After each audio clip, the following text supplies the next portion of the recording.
E nós estamos já na linha com o nosso secretário municipal de saúde, o Ademir de Souza. Ademir, bom dia, muito obrigado mais uma vez pela atenção que você tem dado para nós aqui do Jornal das Saudades, do nosso jornalismo. Bom dia. Bom dia, Adalberto. Bom dia a toda a equipe da Rádio Saudades FM. Prazer falar com vocês mais uma vez, Adalberto. Ademir, infelizmente a notícia não é boa, né? Mas temos que dar mais uma morte registrada de Covid aqui na nossa cidade. E o número vem aumentando. É preocupante, né, Ademir? Sem dúvida. Nós estamos numa fase bastante delicada, né, Adalberto? No mês de dezembro para cá, a gente tem tido e tem percebido dia a dia um aumento considerável do número de casos de contaminação, ou seja, há um processo de crescimento do número de pessoas contaminadas. Então, a gente tem trabalhado no sentido de pedir à população toda atenção nessa questão para que a gente possa manter as condições de prevenção para evitar esse alastramento do vírus, né? E a gente percebe também, pelo número de pessoas que estão sendo contaminadas, o crescimento dos números graves, né? A gente percebe assim, um recrudescimento, não percebe a diminuição, a gente percebe um aumento de casos mais graves. E também uma percepção muito grande em pessoas mais jovens, né? A gente tinha até um determinado momento, inclusive com o público, porque naturalmente o público mais velho acaba ficando em casa, evita a saída, mas o público mais jovem, naturalmente, porque uns que vão trabalhar, porque a gente não tem, assim, a imensa maioria dos trabalhadores da nossa cidade estão dentro das fábricas, estão dentro do seu trabalho e, portanto, sujeitos também a essa contaminação. Então, o que a gente pede é para que a população redobre a atenção, né, Roberto? Redobre a atenção, mantenha a prevenção, usando a máscara, fazendo a asepsia com álcool gel e, na medida do possível, a gente tem que fazer todos os esforços no sentido de evitar o contato, fazer o isolamento social, porque ele é uma das formas eficazes que nós temos até hoje para prevenir. Enquanto a gente não tem a vacina, a gente tem dito, é a forma mais eficaz de prevenção. Só que a vacina, como todos nós sabemos, ela não está ainda disponível para toda a população, para que a gente pudesse fazer a imunização completa da população. E isso não é um problema de Matão, é um problema do país. Quer dizer, a gente fica feliz quando vê notícias de que a burocracia está se desburocratizando e com isso facilitando a vida dos insumos para o Brasil, para que a nossa indústria farmacêutica possa ter capacidade de produção para a gente, no maior tempo possível, no menor tempo possível, fazer a imunização, que é a forma de prevenção mais eficaz. Então, enquanto ela não tem, a gente tem que continuar fazendo os demais que cientificamente são comprovados que ajudam, que é o isolamento social, que é o uso da máscara e que é a asepsia. Ademir, o que se percebe também é a preocupação de vocês. Vocês lançaram recentemente uma campanha informativa para a população, junto com o hospital de nossa cidade, né?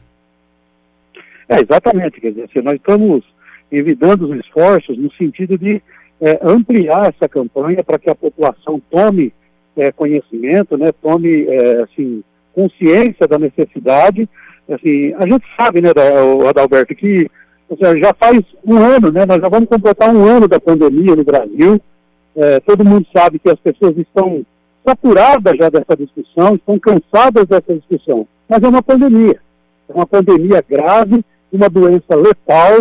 Você vê aí, Matão, em poucos dias aí teve várias mortes de pessoas nossas, quer dizer, assim, então está muito próximo, a doença está muito próxima da gente. Aquilo que parecia que a gente só assistia pelo jornal, na televisão, pelas grandes redes de comunicação, a gente via uma coisa distante, né, ou em outros países, ou então nós estamos vendo lá o caso gravíssimo, que é o caso do Amazonas, mas o fato concreto é que o vírus está espalhado pelo mundo. E aqui em Matão nós não somos ilha, nós vivemos na cidade, temos pessoas contaminadas, temos casos graves e já temos 41 mortes. Você acabou de confirmar agora há pouco mais uma morte na nossa cidade. Então é importante, a gente não está querendo criar nenhum pânico, nenhum alarme na população, mas simplesmente dizer para a população que a doença é um fato concreto, que ela é letal, que ela leva as pessoas à morte. Então nós precisamos cuidar muito disso, principalmente pedir para os jovens, os nossos jovens que circulam nas suas horas de lazer, os bares, os restaurantes, ou então que ficam aí na Marginal Padre Nelson, então na Avenida Baldan. A gente tem percebido a preocupação com esses movimentos e que é o lugar onde o vírus se prolifera. Então a gente tem trabalhado nesse sentido, para pedir a consciência, pedir a compreensão da população, pedir mais paciência, né? E, infelizmente, nós não temos uma outra saída. Nós temos que ter paciência e nos prevenir, porque qualquer um de nós podemos ser amanhã a vítima dessa doença. Edemir, você falava da vacinação, importante isso para o nosso município. Gostaria que você fizesse um breve resumo dessa vacinação que está acontecendo aqui na nossa cidade. Iniciou essa semana a vacinação nas pessoas acima de 90 anos, é isso? Exatamente. Nós estamos desde o início, quando começou a primeira dose, chegou na nossa cidade, há pouco mais de 20 dias atrás. Nós recebemos 920 doses da Coronavac, depois nós recebemos mais 710 doses, e depois nós recebemos mais 970 doses, né? E aí, nessas 2.600, o primeiro critério que foi estabelecido era que fossem imunizados os profissionais da saúde. E nós estamos caminhando, né? Nós estamos praticamente, hoje no vacinômetro, qualquer cidadão pode acompanhar esse trabalho que é feito no Brasil todo, não só na nossa cidade.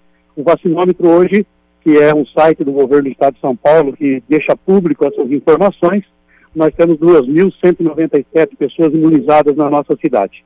E nós estamos trabalhando, iniciamos na segunda-feira o cadastramento das pessoas acima de 90 anos. Então, essa semana nós já vacinamos muitas pessoas, né? O pessoal das unidades básicas de saúde, dos ESFs, estão recebendo os agendamentos. Eu peço à população que faça isso com calma, e principalmente nesse público, né, que é um público de maior risco, então que faça isso com calma, passe nas nossas unidades, ou então ligue nas nossas unidades básicas de saúde para fazer esse agendamento e depois marcar o horário para poder ir lá e vacinar essas pessoas. Essa semana a gente deve encerrar o público dos profissionais, que nem todos ainda foram vacinados, cada um tem a sua razão, tem o seu momento para procurar para ser vacinado, mas a gente com certeza encerra durante essa semana, mais tardar até segunda, terça-feira da semana que vem, todo o público dos profissionais da saúde e também esse público acima de 90 anos, que a gente tem uma estimativa de que são mais de 400 pessoas na nossa cidade que tem mais de 90 anos. A gente deve encerrar essa semana. Eu mesmo tinha a resposta para a pergunta dessa ouvinte, Felipe, mas aproveitando a presença do secretário, melhor ainda que ele responda. Pois não. Ademir, bom dia. Uma ouvinte aqui acabou nos mandando, ela não se identificou, mas ela disse: bom dia. Sabe o que eu percebi? É que a UTI sempre vai estar lotada porque estamos recebendo pacientes de toda a região. Então, onde tiver vaga, o paciente será encaminhado. Esse é o... É como se ela dissesse assim, a pergunta ela não fez, mas eu vou fazer. Quem é que diz, olha, os pacientes desta cidade vai para essa, para aquela, tal, de modo que, por exemplo, no Hospital Carlos Fernando Monzoni, que está lotado hoje e que tem pacientes de outras cidades da região. Ela agora que está entendendo isso e pede um esclarecimento, Ademir. Olha, na verdade o SUS é uma rede, né? Então, nós somos capitaneados aqui pela Divisão Regional de Saúde, que tem a sua sede em Araraquara, e nós temos um sistema que se chama CROSS, que é um sistema de regulação de vagas, e principalmente nesse momento de pandemia, o CROSS normalmente ele regula as vagas de especialidades. Mas nesse momento de pandemia, ele está trabalhando nessa questão da Covid. E aí, nós temos um hospital que é referência, né? No referenciamento do nosso hospital, o hospital atende várias outras cidades que não têm estrutura. Assim como nós somos referência, há outras cidades que são referências no estado de São Paulo e no Brasil. Nós, por exemplo, aqui em Matão também levamos pacientes para tratar, por exemplo, o câncer na cidade de Barretos. Nós levamos pessoas daqui para tratar pessoas de câncer na cidade de Jaú. Nós levamos pessoas para a cidade de Itaquaritinga, na AME, assim como levamos também para a América Brasileira. Então, o procedimento é o mesmo, é a rede do SUS que comanda essas vagas, e aí o Hospital de Matão, como atende essa região, algumas das vagas do nosso Hospital de Matão também é referenciado para essa cidade. Por isso que nós recebemos pacientes. Além dos pacientes de Matão, nós recebemos pacientes de outra região também. Mas principalmente nesse momento de pandemia, em que a gente está acompanhando, e a gente acompanha toda a região, nós não temos vagas, não é só em Matão, nós não temos vagas em todas as nossas cidades da região. Araraquara, que tem um grande número de leitos, que tem Santa Casa, que tem Hospital São Paulo, que tem Beneficência, quer dizer, tem vários outros hospitais lá e não há vagas. Por isso essa briga. Nós tivemos, por exemplo, no final de semana, Darcy, o nosso SAMU, por exemplo, foi levar uma pessoa da cidade de Araraquara com Covid em estado grave para a cidade de Barretos, que era onde tinha vaga. Não trouxe para Matão, levou para Barretos. Assim como tem vários outros casos que estão sendo tratados. A pessoa precisa da vaga, tem que procurar uma vaga para entubar ela numa UTI. Infelizmente, Matão não tinha, levou para outra cidade. Então, é essa a realidade que nós estamos enfrentando, não só no Hospital de Matão, mas em todos os hospitais da região. Eu vou acrescentar algo a mais à pergunta desta ouvinte. O Hospital Carlos Fernando Malzone, diante dessa circunstância de plena e total ocupação de leitos, e ainda que restasse uma ou outra vaga, ele pode legalmente dizer ao governo do estado: nós não podemos receber doente de fora porque temos doentes aqui, nós temos que priorizar o doente local. Legalmente, o município ou o hospital podem dizer não podemos? Não pode, Darcy. Não pode, porque o sistema de regulação é do SUS, né? O hospital é um prestador de serviço do SUS e, na medida em que ele foi habilitado para ter as vagas, ele é obrigatório que ele cumpra as ordens da Central de Regulação. E mais importante que isso, o nosso hospital, graças a Deus, nós sabemos, e a gente não se cansa de falar da referência que é o nosso hospital, da capacidade que nós temos no Hospital Carlos Fernando Malzone e o esforço que a diretoria do Hospital de Matão tem feito no sentido de fazer não faltar vagas. Para você ter uma ideia, nós temos 11 leitos habilitados no Ministério da Saúde, mas o Hospital de Matão está funcionando com 18 leitos. Portanto, eles estão criando as condições, estão fazendo todo o possível, reorganizando áreas dentro do hospital, contratando profissionais, aliás, buscando profissionais para trabalhar nessa área, para poder atender toda essa demanda, e o hospital, inclusive, está com dificuldade na contratação de profissionais para poder atender. Então, é todo um esforço que é feito, e aí o Hospital de Matão, graças a Deus que a gente tem essa diretoria maravilhosa, competente, que tem feito todo esse trabalho, e, assim, é muito difícil, os bastidores desse processo, ele é cansativo, as pessoas, a gente sabe, nós estamos vendo aí desde o começo da pandemia, o hospital firme, todos os funcionários firmes, trabalhando, então é toda uma rede de solidariedade que tem acontecido, e o hospital não tem se furtado nesse sentido, de dar as condições. É uma correria. Tem dia que tem que ficar ali no pronto-socorro, acaba fazendo os primeiros atendimentos ali no pronto-socorro, mas é assim, é uma luta diária, como se diz no popular, né? Você mata um leão por dia e deixa 2 amarrados no outro dia. Resumo, o hospital tem 18 leitos de UTI, estão todos. Hoje, se um doente de Matão precisar de um leito de UTI no hospital, não tem. E ontem tínhamos 2 vagas de enfermaria que já foram ocupadas também. A situação hoje em Matão é esta e requer todo o cuidado de todas as pessoas.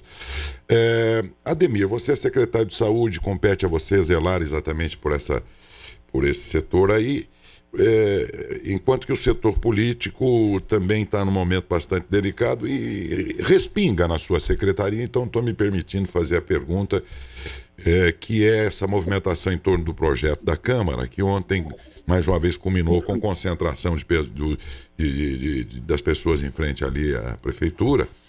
E a resposta da Prefeitura, minha pergunta advém daí, da resposta que a Prefeitura deu, de que haveria hoje uma reunião do prefeito, de representantes legais dos comerciantes comerciários e do Ministério Público. Haverá mesmo esta reunião e a que horas, secretário? Sim, nós, primeiro registrar que de fato aconteceu o evento e nós estamos, da parte do prefeito Adalto Scardoelli, sempre abertos ao diálogo, que seja um diálogo franco, que as questões sejam colocadas na mesa, que a realidade seja colocada na mesa, então a gente não tem se furtado. Na verdade, desde a sexta-feira passada, eu já tenho conversado com o Toninho Giannini, que é o presidente do Sindicato do Comércio Varejista, e que trouxe já, naquele dia, quando o governo do estado de São Paulo havia declarado que essa semana nós entraríamos na fase vermelha, já havia preocupação legítima dos comerciantes da nossa cidade, porque nós sabemos que é um dos setores que mais tem sofrido com essa situação. Porque a gente vê desde o começo da pandemia, se você pegar as principais empresas da nossa cidade, a indústria principalmente está toda trabalhando. Baldão, Artesã, Citrosuco, Brasilux, e entre outras mais, só para ficar nas maiores aí. Então, o comércio, de fato, e a gente reconhece isso, é o que mais tem sofrido com essa situação. E nós estamos conversando. Então, na sexta-feira, quando o Toninho me procurou por conta da questão do sábado, que a reivindicação deles era que a semana vermelha, né, a fase vermelha, começaria na segunda-feira, então que no sábado eles pudessem trabalhar normalmente. Acabou acontecendo isso, o comércio ficou aberto no sábado, mas a luta continua, porque essa semana está na fase vermelha e não é permitida a abertura do comércio. Então aí você tem, assim, é evidente que essa discussão aflora e entra aí a questão política, porque os vereadores que representam a população também foram procurados no sentido de buscar uma alternativa. Então, assim, eu acho que o diálogo é válido e todas as alternativas têm que ser colocadas na mesa. Agora, a condição que nós colocamos para o Toninho já desde a sexta-feira era que se a gente tem que buscar o consenso e não o dissenso, não a divergência, porque a divergência não leva ninguém para lugar nenhum. Politizar essa questão não resolve politizar. O que a gente tem que fazer é conversar, é ter diálogo. Agora, tem que estar na mesa, Odaércio, todas as partes. Foi essa a condição que nós colocamos. Nesse sentido, a gente sugeriu para o Toninho na semana passada que pudesse estar nessa discussão a Prefeitura Municipal, óbvio, a Câmara Municipal, o Comando da Polícia Militar, que é um dos agentes que atuam na fiscalização do cumprimento do Plano São Paulo, a direção do hospital, que, como nós acabamos de dizer aqui, estão com os leitos todos lotados por conta da pandemia. Então, nós estamos sugerindo que todas as partes envolvidas no processo se abram para o diálogo. E, para isso, o Ministério Público também é importante nesse processo, e aí foi sugerido pelo Toninho, solicitado uma audiência com a promotora, e ela marcou essa audiência para hoje, às 4 horas da tarde, vai acontecer online essa reunião, até por conta de não poder fazer aglomeração, então nós vamos ter essa reunião, vamos colocar com muita franqueza, colocar todos os dados na mesa, todas as condições, e vamos ver, nós trabalhamos sempre para o consenso. Agora, nós temos uma lei para cumprir, né? Nós tivemos já outros exemplos aqui na nossa cidade, por exemplo, no ano passado, quando o prefeito municipal fez um decreto e autorizou funcionar as academias e os salões de beleza.